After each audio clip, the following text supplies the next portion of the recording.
মোশাররফ বই কিনছিল, হঠাৎ রোকসানা সামনে এসে দাঁড়ায়।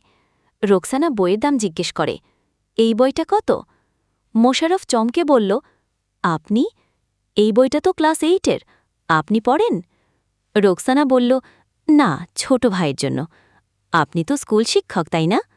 মোশাররফ হালকা হাসি দিয়ে বলল, হ্যাঁ, মোশাররফ, পাশের গ্রামের স্কুলে পড়াই। দুজনের চোখে হাসি, হালকা প্রেমের ইঙ্গিত। পরের দিন রোকসানার কলেজ মাঠে ব্রিজের পাশে মোশাররফের সাথে দেখা। মোশাররফ চিরকুটে লিখল, আপনার পড়াশোনার আগ্রহ দেখে খুব ভালো লাগল। রোকসানা উত্তরে বলল, সব শিক্ষক কি এত ভদ্র হন? পরের দিন আবার ব্রিজে দেখা। রোকসানা বলল, আপনার চোখে স্বপ্ন দেখি, কিন্তু ভয় পাই সমাজকে। মোশাররফ বলল, ভয় পেও না, আমি তোমার জন্য লড়তে পারি। কিছুদিন পর মোশাররফের বাড়ি, পারিবারিক আলাপ। মোশাররফের মা বলল, শহরের মেয়ে সংসার করতে পারবে?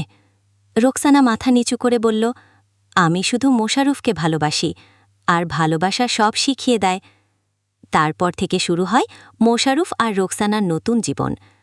একদিন রোকসানা বলল, আমাদের স্কুলে একটা ছোট লাইব্রেরি দরকার।